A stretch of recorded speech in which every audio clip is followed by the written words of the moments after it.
마가복음 7장 31절에서 37절까지 열려라 에바다 라는 제목으로 말씀을 보도록 하겠습니다. 여러분, 세상은 점점 더 빠르게 변하고 있습니다. 없던 건물이 얼마나 빨리 생기는지 보면 깜짝 놀랄 지경입니다. 예전에 살던 곳에 오랜만에 가봤더니 아파트가 들어와 있더라고요. 좀 깜짝 놀랄 만한 변화였습니다. 세상은 이렇게 빨리 변하는데 사람은 잘 변하지 않습니다. 잘 안 변해요. 얼마나 변하기가 힘든지 3살 버릇이 여든까지 간다는 이야기가 있죠. 그러니까 잘 안 바뀐다는 거예요. 시대를 막론하고 사람들은 잘 변하지 않았던 것 같습니다. 문제는 세상 사람들이야 그런 것이 당연하다고 할 수 있겠는데, 예수를 믿고 새 생명을 얻은 신자들까지도 이렇게 변화가 없는 경우들이 종종 있다는 겁니다. 어찌나 변화가 더딘지 이전 옛사람의 습관을 버리지 못하고 옛사람의 모습으로 살아가는 경우가 참 많습니다. 이게 참 많아요. 너무 많은 사람들이 옛사람의 가치관과 옛사람의 습관에 따라 살아가죠. 여러분, 그렇게 말씀도 많이 듣고 예배도 드리고 또 이렇게 봉사도 하고 하는데 왜 이렇게 변화가 없을까요? 왜 이렇게 말씀을 듣는데도 변화가 없는 것처럼 느껴지는 겁니까? 히브리서 4장 2절에서는 그 이유를 설명하고 있습니다. 같이 한번 읽어볼까요? 히브리서 4장 2절입니다. 자, 시작. 그들과 같이 우리도 복음 전함을 받은 자이나 들은 바 말씀이 그들에게 유익하지 못한 것은 듣는 자가 믿음과 결부시키지 아니함이라. 아멘. 이유가 뭐라고요? 듣는 자가 믿음과 결부시키지 못하기 때문이다. 안 하기 때문이다. 이렇게 이야기를 하고 있는 거예요. 사람들이 변하지 않는 이유는 첫 번째로는 말씀을 듣지 않기 때문입니다. 그리고 혹은 말씀을 들었음에도 믿음으로 받지 않았기 때문에 변화가 없는 거죠. 우리 오늘 본문을 통해서 이런 우리를 바라보시는 주님의 마음을 좀 살펴보고, 그리고 우리의 믿음도 좀 돌아보며 새롭게 결단하는 시간이 되었으면 좋겠습니다.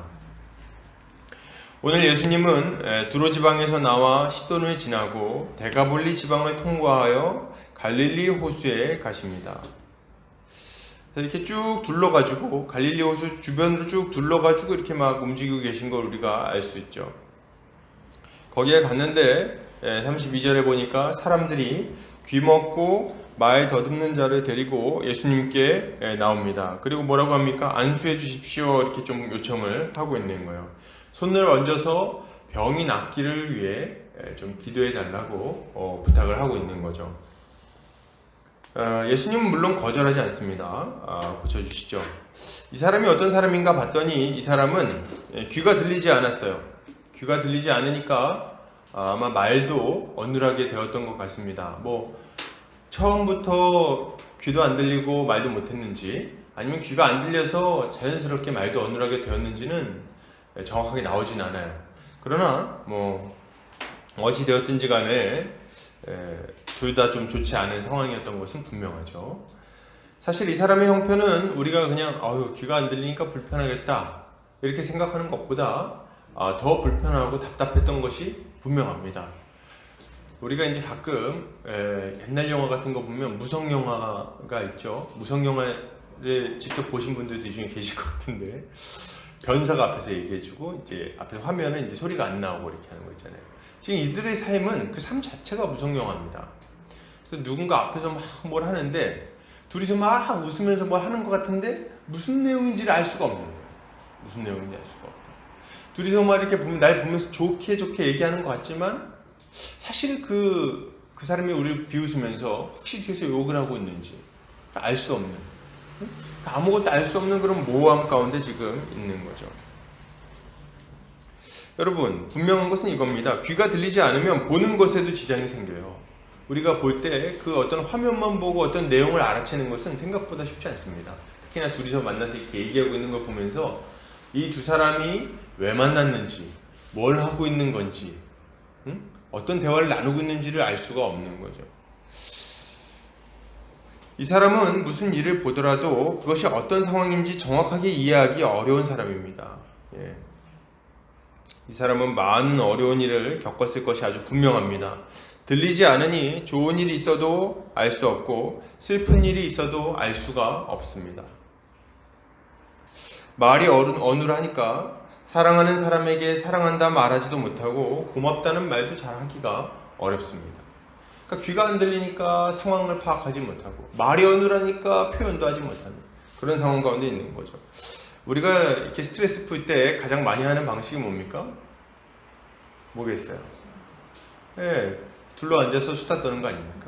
둘러 앉아서 커피 한 잔 마시면서 막 수다 떨고 말이죠. 같이 밥 먹으면서 얘기하는 거. 이게 우리의 스트레스를 얼마나 풀어줍니까?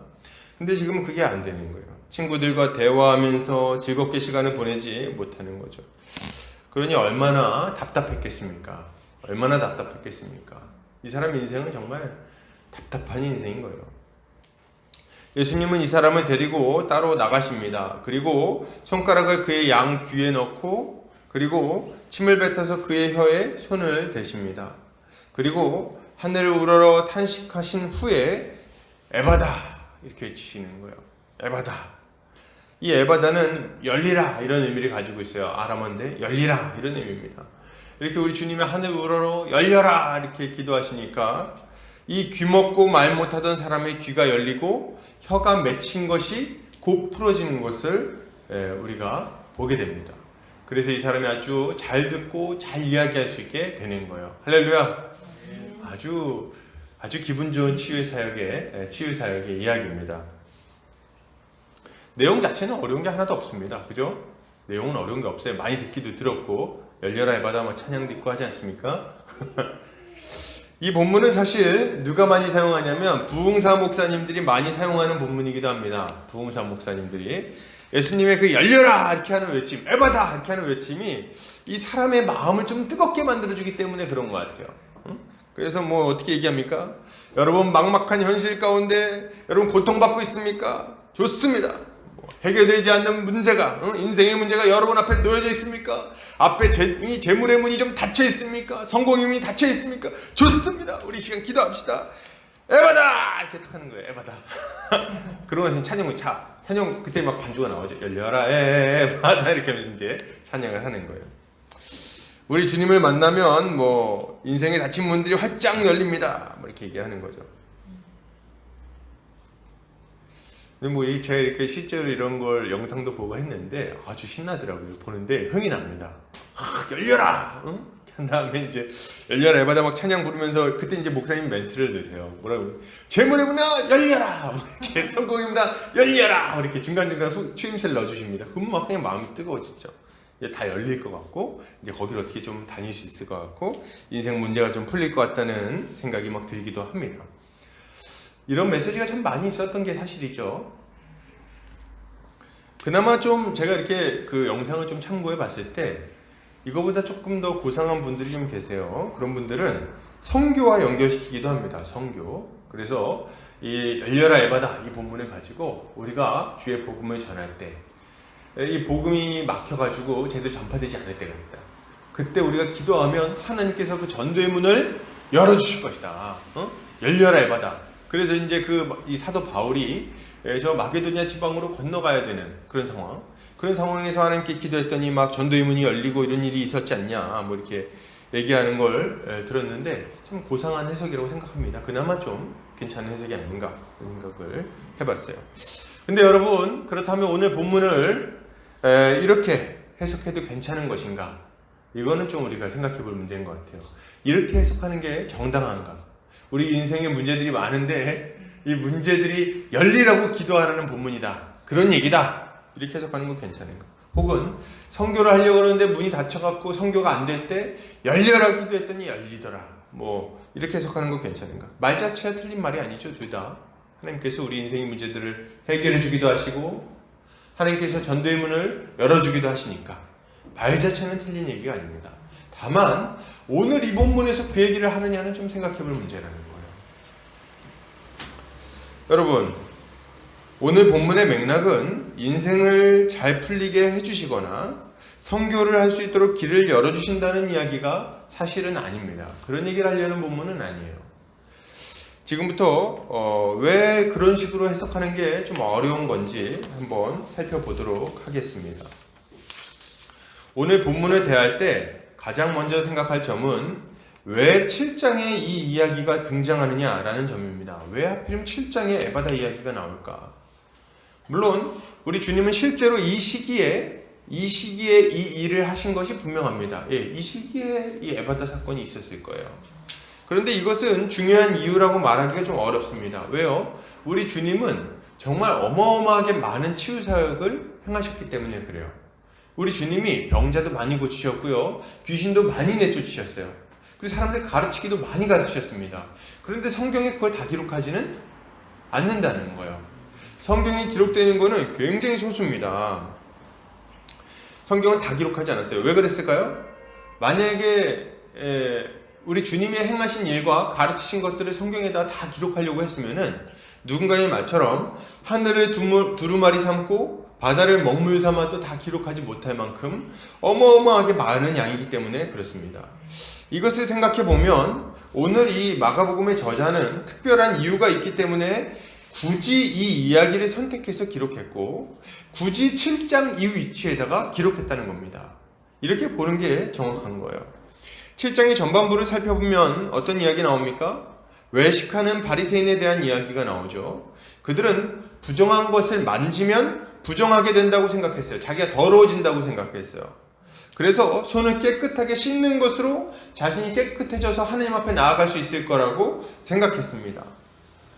주님은 이런 바리새인들을 엄하게 책망하시면서 마음에서 나오는 것이 사람을 더럽게 한다고 교훈하시죠. 그들의 이 외식적인 율법 행함이 그들을 의롭게 만들 수 없다는 것을 분명히 알려주시는 거예요. 그리고 이 이야기 바로 다음에 나오는 얘기가 뭡니까? 지난주에 살펴봤던 수로보니게 여인의 딸을 치료하신 사건이에요. 그 바로 다음에 이 얘기가 나옵니다. 그 내용은 뭐냐면 더러운 귀신 들린 딸을 둔 이방 여인이 예수님 앞에 겸손하게 엎드리고 은혜를 구해서 그 딸이 치료받는다는 이야기입니다. 이게 이제 지난주에 살펴봤다는 이야기죠. 두 이야기는 모두 다 비슷한 주제를 하나 다루고 있습니다. 뭘까요? 더러움이라는 문제를 다루고 있어요. 더러움이라는 문제. 그리고 먹는 문제를 다루고 있습니다. 떡 먹는 문제. 그리고 어떻게 하면 정결해지는가에 관련된 이야기가 이 두 가지의 공통점이라고 말할 수 있겠죠. 더불어서 이 오늘 본문 이후에 나오는 다음 주에 살펴보게 될 8장 이야기는 칠병이어의 사건입니다. 칠병이어의 사건도 뭐랑 연결됩니까? 떡을 먹는 이야기와 관련이 돼요. 그러면 이 전체를 좀 살펴보면 이런 겁니다. 누가 더러움에서 깨끗함을 입고 천국잔치에 참여하여 떡을 먹을 수 있는가? 이게 전체를 흘러가는 주제라고 볼 수 있어요. 우리말로 좀 편하게 좀 해석을 해볼까요? 누가 죄에서 죄사함을 받고 천국에 들어가 하나님 나라의 복을 누릴 수 있겠는가? 누가 구원을 얻겠는가? 이런 주제라고 볼 수 있다는 겁니다. 이렇게 보면 이 이야기들 사이에 떡하니 등장하는 오늘 본문은 정말 아무런 연결점이 없는 것처럼 보이기도 합니다. 왜요? 더러움이라든지 깨끗한 이야기를 하고 있지 않기 때문에 그래요. 그리고 떡을 먹는 이야기도 아닙니다. 그러니까 이 맥락에서는 어찌 보면 쓸데없는 이야기처럼 느껴진다는 거예요. 그렇지 않습니까? 지금 더럽다가 깨끗해졌다 이 얘기를 하다가 떡을 먹고 이런 얘기를 하다가 중간에 뜬금없이 안 들리고 말 못하는 사람을 고쳐줬다 이 얘기가 나오니까 약간 당황스럽다는 거예요. 그런데 말이죠, 여러분, 사실 이 본문만큼 예수님의 마음을 잘 드러내주는 본문이 없습니다. 오늘 본문은 정말 이 자리에 딱 있어야 돼요. 딱. 왜요? 주님은 알아듣지 못하고 마음에 더디 있는 백성들이지만 자신의 백성들이 어찌하든지 간에 말씀을 듣고 깨끗해져서 하늘의 양식을 먹기를 바라시기 때문에 그렇습니다. 이게 우리 주님의 마음이기 때문에 오늘 이 자리에 이 본문이 반드시 들어가야 하는 거죠. 여러분, 여기 등장하는 귀먹고 말 못하는 사람은 그 자신의 장애를 통해서 누군가의 모습을 생각나게 합니다. 누굽니까? 바로 1장부터 등장하는 완악한 이스라엘 사람들의 모습을 생각나게 만들어요. 응? 여러분, 이들은 정말 끔찍하게도 말귀를 못 알아듣습니다. 말귀를 못 알아들어요. 얼마나 많이 가르쳐 주시는데 말이죠. 그리고 단 한 번도, 정말 단 한 번도 제대로 된 진리, 제대로 된 신앙 고백을 하는 일이 없습니다. 이 사람들은 항상 엉터리야, 항상 엉터리. 예수님은 말이죠, 항상 누구나 이해할 수 있을 정도로 아주 쉽게 가르치십니다. 예수님의 가르침은 어려운 적이 없어요. 설교하는 사람들은 가끔 어렵게 설교하잖아요. 그런데 예수님은 어렵게 얘기한 적이 없어요. 딱 들으면 남녀노소 불구하고 나이 든 사람이나 나이가 어린 사람이나 애들이나 어린이나 상관없이 누구라도 이 말씀을 들으면 딱 이해할 수 있게 설명을 해주십니다. 말씀을 얼마나 잘 가르치시는지. 늘 자연과 일반 상식을 예로 들어서 설명해 주시기 때문에 농경사회를 살아가는 이들이 잘못 알아들을 수가 없습니다. 잘못 알아들을 리가 없어요. 또 주님은 율법의 창시자답게 누구도 반박하지 못할 정도로 아주 명쾌하게 율법을 풀어서 설명해 주시기도 하십니다. 주님의 가르침은 모호하거나 복잡한 부분이 없어요. 누구나 쉽게 수긍하고 따를 수 있도록, 심지어는 어린아이들도 진리를 깨달을 수 있도록 아주 쉽게 가르치십니다. 여러분, 산상수훈을 한번 보세요. 얼마나 쉬운지. 누구라도 들으면 맞다 얘기할 수 있을 정도로 쉽게 가르칩니다. 산상수훈 보세요. 산상수훈에 뭐라 그러면 딱 두 가지를 요약하죠. 하나님의 율법 두 가지를 요약합니다. 뭡니까? 하나님을 사랑하라. 두 번째 뭐예요? 이웃을 사랑해라. 그럼 어떻게 사랑하는 건데? 어떻게 사랑하는 건데? 이웃을 사랑하는 게 어떻게 사랑하는 겁니까? 내 왼뺨을 치거든 오른뺨을 돌려대라. 오리를 가자 하거든 십리를 같이 가라. 원수를 사랑해라. 여러분, 너무 명쾌하지 않습니까? 우리 주님의 가르침은 딱 듣고 이해 안 될 만한 부분이 없다는 거예요. 그리고 우리 주님은요, 하나님 나라가 무엇인지 이해하지 못하는 사람들을 위해서 비유를 통해 가르치기도 하십니다. 주님은 탁월한 교사이시기 때문에 그의 말을 듣고 이해하지 못하는 게 더 어려운 일이었어요. 너무 쉽게 설명을 다 해주셨다는 거예요. 그리고 이렇게 잘 가르치시는 주님이 이 모든 것을 한 번만 가르치고 만 것이 아니라 수시로 가르치시고 모든 곳에서 가르치시고 자세히 풀어서 가르쳐주기도 하십니다. 그런데도 이스라엘 사람들 말 못 알아듣는 거 보면 정말 답답하기가 그지없는 거예요. 얼마나 말을 못 알아듣고 얼마나 주님의 가르침을 거절하는지 말이에요. 이걸 보면 우리 주님이 답답할 거예요. 또 이를 좀 생각해 보다 보면 그런 생각 듭니다. 참 이 이스라엘 사람들이 신중해서 그런 거 아닌가? 혹시 예수님이 이단일까봐 이렇게 하는 건 아닐까? 이런 생각을 좀 해보게 됐어요. 근데 그렇지도 않아요. 왜요? 우리 주님은요, 이들의 그 완악함을 아시고 이들을 위해서 자신의 가르침이 진리라는 것을 알 수 있는 아주 많은 증거를 주십니다. 아주 많은 증거를 주셨어요. 그 증거가 뭡니까? 병자를 고치시고 귀신을 쫓아주시고 이적과 기사를 어마어마하게 행하시죠. 베드로의 장모의 병을 고치시고 나병 환자 고치시고 중풍병자 고치시죠. 회당에서 손 마른 자를 고치셨을 뿐만 아니라 허다히 많은 사람들을 고치시고 폭풍을 치는 갈릴리 바다를 잠잠케 하시고 그리고 군대 귀신 들린 자를 온전케 만드시죠. 동네 명물들이란 명물들은 다 고쳐주십니다. 혈루병 걸린 여인을 고쳐주시고 그리고 죽은 야이로의 딸을 살리기도 하시는 거예요. 그리고 오병이어로 5,000명을 먹이는 기적을 보여주기도 하십니다. 여러분, 이렇게 많은 이적과 기사를 행하신 이유가 뭡니까? 자신의 가르침이 진리라는 것을 알려주시는 거예요. 자신이 지금 하늘로부터 온 하나님의 일꾼임을 아주 분명하게 알려주고 계시는 겁니다.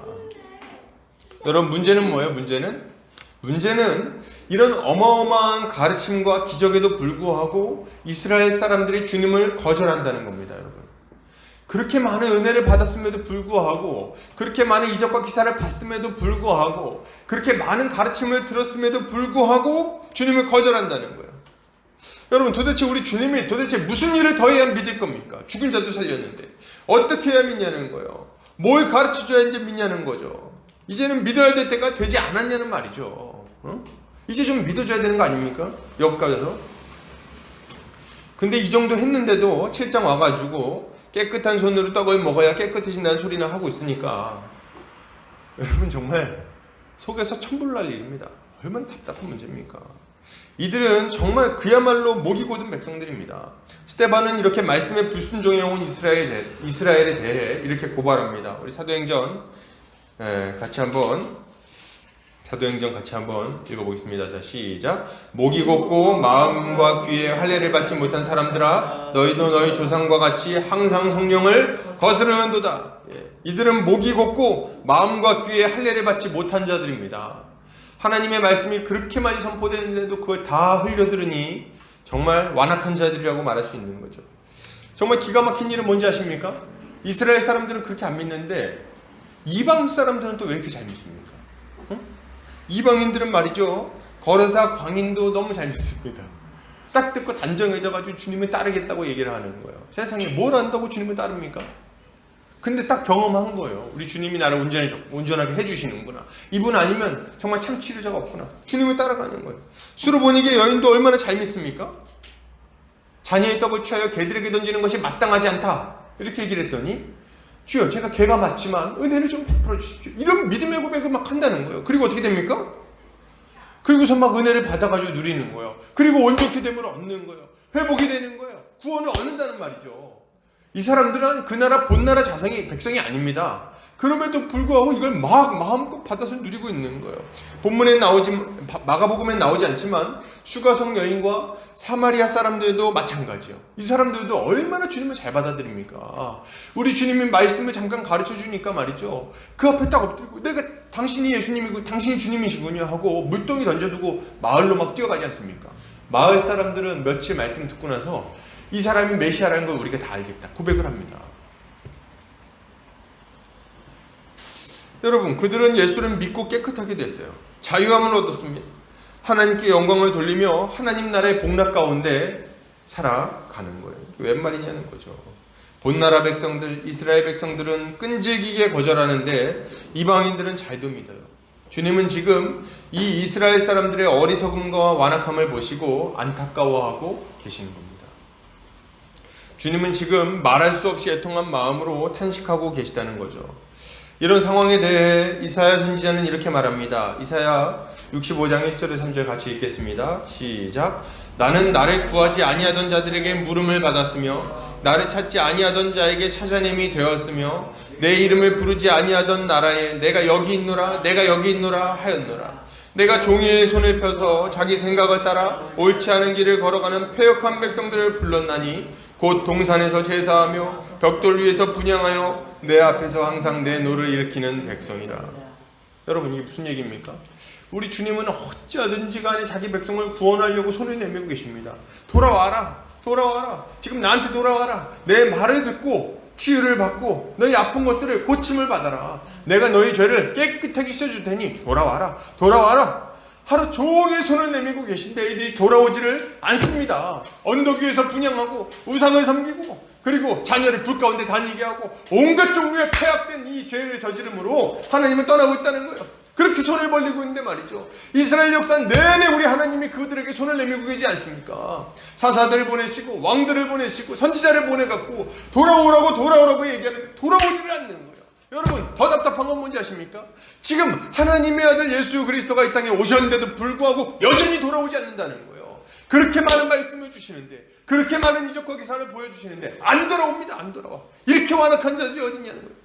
그러니까 우리 주님이 어떻게 하십니까? 전에 하나님을 찾지 않던 백성에게 이제 손을 내미시는 거예요. 너희가 나를 찾아라. 너희가 나를 찾아라. 그리고 전에 하나님을 찾지 않던 이방 민족은 하나님께 돌아와 구원을 얻는 거예요. 여러분, 우리 주님이 이렇게 하시는 이유가 있습니다. 왜요? 이방 민족들로 하여금 이스라엘 사람들이 질투나게 하여 그들까지도 구원하고자 하는 계획이 우리 하나님께는 있는 거예요. 여러분, 우리 주님은 어찌하든지 간에 자기 백성을 구원하기를 바라십니다. 그걸 간절히 바라고 계신 거예요. 여러분, 참 답답한 일이에요. 왜 은혜의 시대가 열렸는데 왜 누리지를 못합니까?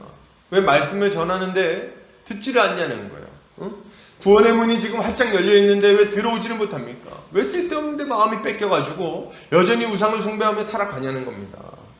주님은 지금 그들의 완악함을 보고 큰 애통함으로 탄식하고 계시는 거예요. 우리 주님이 하늘으로 탄식하지 않으십니까? 저는 이 마음이 너무 이해가 돼요. 야, 참 말 못하고 귀 안 들리는 이 사람의 모습을 보면서 지금 저 이스라엘 백성들의 모습을 떠올리고 계시는 거죠. 여러분, 근데 이스라엘 사람들만 그렇습니까? 이스라엘 사람들만 이렇게 답답합니까? 여러분, 우리도 마찬가지입니다. 우리도 마찬가지라는 거예요. 예수를 믿는다고 하면서도 여전히 변화가 없고요. 여전히 죄 가운데 살아가고 여전히 하나님 나라의 복에 동참하지 못하는 우리를 보시면서 우리 주님은 아주 깊이 탄식하십니다. 아주 깊이 탄식하시죠. 교회를 10년을 다니고 20년을 다녔는데도 변화가 없어요. 매 주일 설교를 듣는데도 여전히 싸우고 비방하고 여전히 탐욕스럽게 살아가죠. 그럼 왜 이렇게 변화가 안 되는 겁니까? 왜 이렇게 싸우죠? 왜 교회 다니는 사람들이 더하다는 말이 나오는 겁니까? 설교는 많고 간증거리도 많은데 왜 변화가 없냐는 거죠. 왜 변화가 없냐는 거예요. 교회는 다니는데 왜 이렇게 행복하지가 않습니까? 우리 주님도 탄식하고 계시는 거예요. 여러분 생각해 보세요. 주님은 우리 각 사람에게 지금도 많은 은혜를 부어 주십니다. 우리가 매주 말씀을 듣게 하시고 간증을 듣게 하시고 그리고 가르침을 받게 하십니다. 우리 주변에 있는 사람들을 통해서 교제하면서 다시금 신앙이 회복되도록 만들어 주신다는 거예요. 우리 주님이 얼마나 많은 은혜를 베풀어 주십니까? 기도하면 들어주시고 우리 마음을 읽으시고 우리 마음의 여러 가지 소원들을 들어주기도 하시고 말이죠. 주님은 이 모든 것들을 통해서 우리의 마음을 여전히 두드리고 계신 거죠. 이것이 주님이 우리에게 부어주신 은혜입니다. 그럼에도 불구하고 여러분, 우리 주님이 이렇게 많은 은혜를 날마다 매주 베풀어주고 계심에도 불구하고 마치 아무런 일이 없는 것처럼 여전히 귀먹고 말 못하는 사람이 있다면 우리 주님이 탄식하고 있다는 것을 좀 아셔야 돼요. 말씀을 그렇게 많이 듣고 있는데도 불구하고 여전히 죄의 길로 가고 있다면 우리 주님이 탄식하고 있다는 걸 기억하시기 바랍니다. 여러분, 그렇다면 도대체 이 사람들은 왜 말씀을 듣고 깨닫지 못할까요? 도대체 왜 말씀이 선포되어도 듣지 못하는 겁니까? 앞서 본 히브리서 말씀처럼 자기 믿음과 결부시키지 않기 때문에 그렇습니다. 믿지 않으니까 그런 거예요. 말씀을 듣고 믿어야 자신의 것이 되고 이 말씀이 살아서 우리의 삶을 바꾸게 될 텐데 그 말씀을 적극적으로 거절하니 어떻게 자기 것이 됩니까? 그러면 왜 말씀을 믿음으로 받지 못할까요? 두 가지를 제가 얘기해 볼게요. 첫 번째는 뭡니까? 첫 번째는 바리새인들과 같이 자기 의가 그들의 귀를 꽉 막고 있기 때문에 그렇습니다. 자기 의 때문에. 자기 의에 사로잡히면 은혜의 복음이 들리지 않습니다. 아주 당연한 얘기예요. 내가 열심히 하고 내가 잘해갖고 하나님 복 주신다는 생각을 하고 있으면 예수 십자가 복음이 필요할 게 뭡니까? 아무짝에 쓸모없는 얘기 아닙니까? 그죠? 그러니까 못 받아들이는 거예요. 두 번째는 헤롯과 같이 세속적인 야망과 욕심이 그들 가운데 꽉 들어차 있기 때문에 그렇습니다. 세상에 온통 정신이 팔려 있으니 하나님 말씀이 들릴 리가 없는 거예요. 예수 믿고도 성공하려고, 유명해지려고, 높은 자리에 올라가 앉으려고 아등바등 하는데 그 마음에 십자가 복음이 들어갈 곳이 도대체 어디에 있습니까? 그러니까 날마다 매주마다 말씀을 들어도 변화가 없죠. 또 하나 이유가 있습니다. 이전에 살아가던 옛사람의 모습을 포기하지 않기 때문에 그래요. 회개하지 않기 때문에 그렇습니다. 우상을 숭배하며 자기 자신을 숭배하며 돈을 숭배하며 살던 시절의 그 모습을 버리지 않기 때문에 그래요. 여러분 한번 생각해 보세요. 새 옷을 입으려면 어떻게 해야 됩니까? 옛 옷은 벗어야 되는 거예요.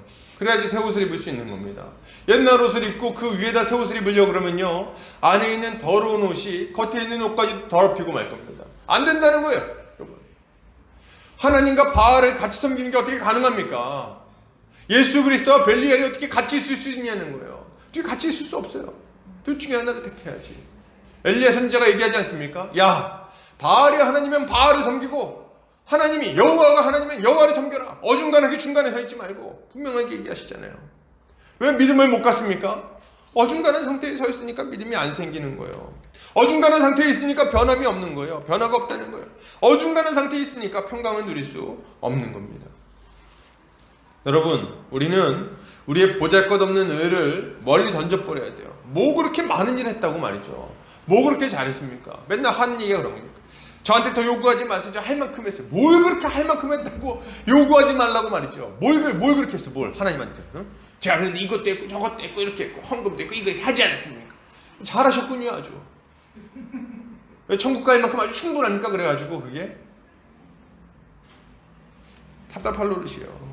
그 몇 가지를 그거 붙들고선 예수 그리스도의 의를 못 받는 게 말이 되는 일입니까? 뭐 이런 거 비슷하겠죠. 5살짜리 손에다 마이쮸 쥐어주고 100만 원짜리 들고 흔들면서 이거 줄 테니까 그거 좀 내놔라. 안 줘요. 못 주겠다. 이렇게. 똑같은 거 아닙니까? 똑같은 거. 마이쮸 때문에 100만 원 포기하다. 말이 됩니까? 아직 긍정 감각이 없어가지고. 그럴 수 없다는 거예요. 여러분, 주님의 비유를 기억해야 됩니다. 더러운 옷과 같은 우리의 의를 버려야만 예수로 옷 입을 수 있어요. 마태복음 22장 8절에서 14절 같이 읽겠습니다. 자, 시작. 이에 종들에게 이르되 혼인잔치는 준비되었으나 청한 사람들은 합당하지 아니하니 내 거리 길에 가서 사람을 만나는 대로 혼인잔치에 청하여 오라 한대 종들이 길에 나가 악한 자나 선한 자나 만나는 대로 모두 데려오니 혼인잔치에 손님들이 가득한지라. 임금이 손님들을 보러 들어올세 거기서 예복을 입지 아니하는 한 사람을 보고 이르되 친구여 어찌하여 예복을 입지 않고 여기 들어왔느냐 하니 그가 아무 말도 못하거늘 임금이 사환들에게 말하되 그 손발을 묶어 바깥 어두운 데에 내던지라. 거기서 슬피 울며 이를 갈게 되리라 하니라. 청함을 받은 자는 많되 택함을 입은 자는 적으니라. 한 왕이 잔치를 벌였습니다. 누구를 불렀습니까? 남녀노소 불구하고 거지나 부자나 상관없이 청함을 받은 자는 누구나 다 들어올 수 있게 했어요. 아무나 상관없이. 다 들어오게 했습니다. 그런데 그 중에 한 사람이 있었어요. 누굽니까? 그 많은 사람들 중에 한 사람이 예복을 입지 않고 있는 거예요. 이 사람이 전에 깨끗한 사람이었냐, 더러운 사람이었냐, 부자였냐, 가난한 자였냐는 중요하지 않습니다. 중요한 건 뭐예요? 지금 예복을 입지 않고 여기 들어와 있다는 게 중요한 거예요. 청함을 받았는데 예복을 입지 않는 것은 이건 굉장히 무례한 일입니다. 이 혼인잔치를 인정하지 않는 모습인 거예요. 그래서 바깥으로 쫓겨나게 되는 거죠. 여러분, 예복을 입지 않은 자는 천국잔치에 참여할 자격이 없습니다. 전에 죄를 지었는지 우상을 숭배했는지 뭐 돈을 사랑했는지 중요하지 않아요. 그런 건 전혀 중요하지 않아요. 지금 예수를 믿고 예복을 입었느냐 안 입었느냐가 중요한 거예요.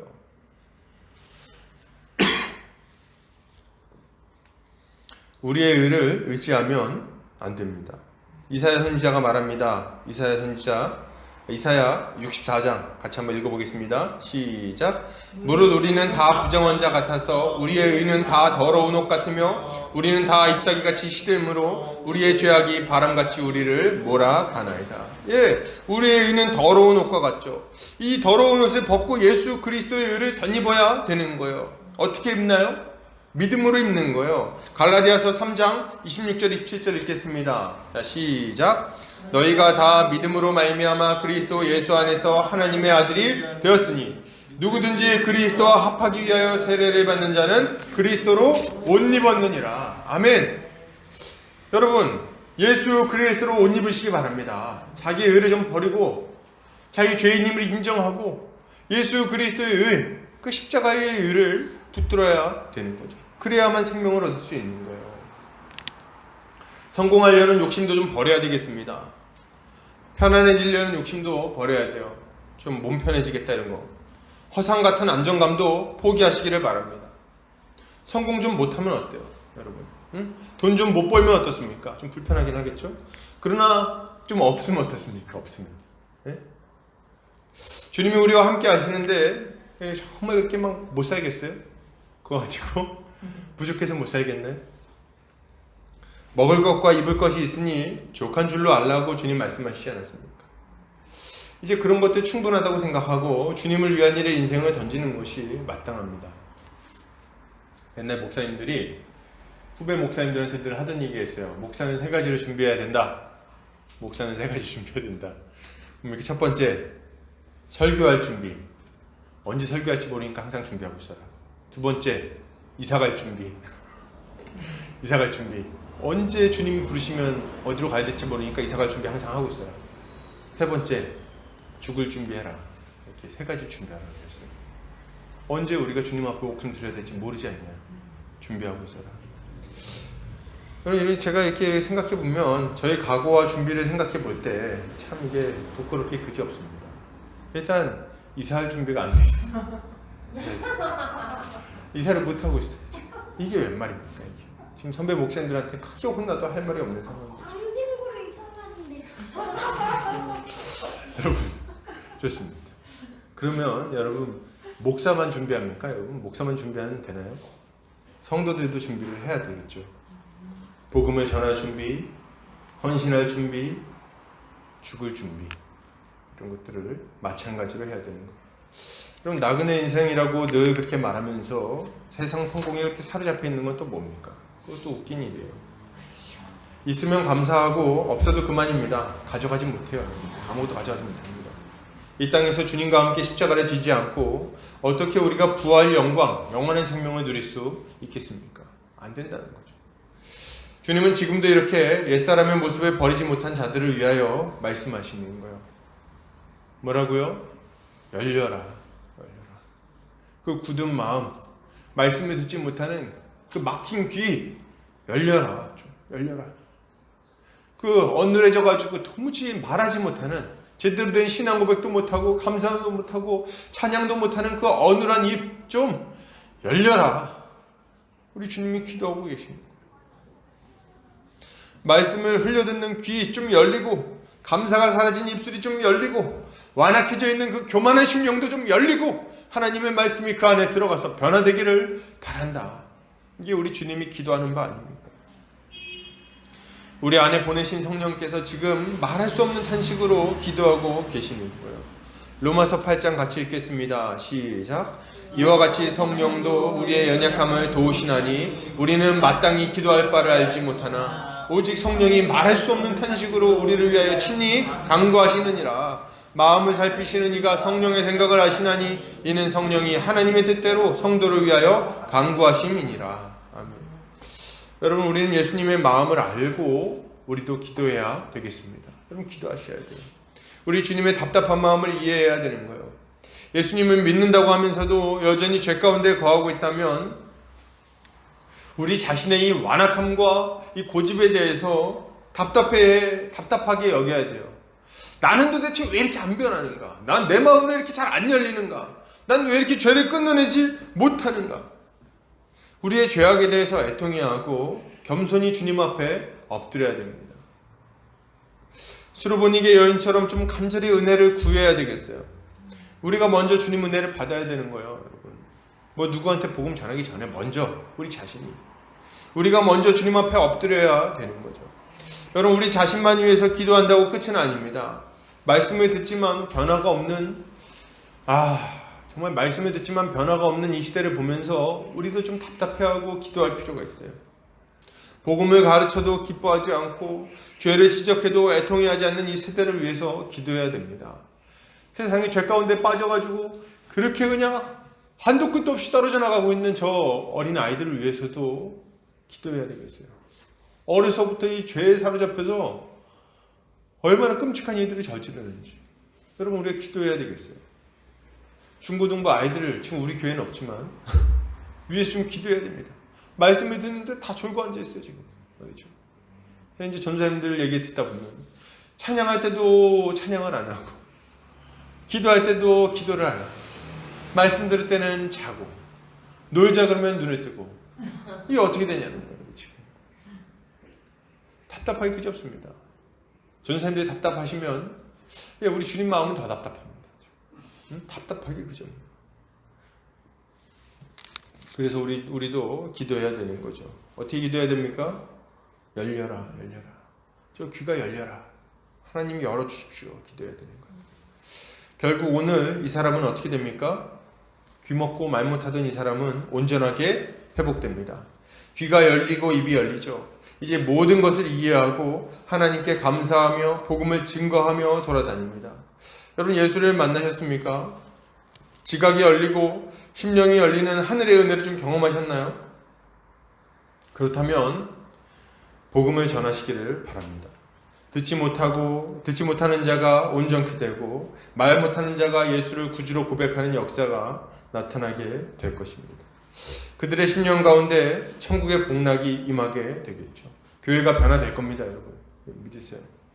교회가 세상의 빛과 소금으로서의 모습을 보이게 될 것입니다. 그것을 믿고 기도하고 전하는 성도님들 되시기 바랍니다. 결론을 드립니다. 오늘 주님은 듣지 못하고 말하지 못하는 자를 온전하게 만들어 주십니다. 우리 주님께서 지금 우리의 심령에 열리라고 외치고 계십니다. 우리를 온전케 하시는 예수께 감사하며 그의 복음을 전하는 우리 성도님들 되시기를 주님의 이름으로 축복합니다. 같이 기도하겠습니다.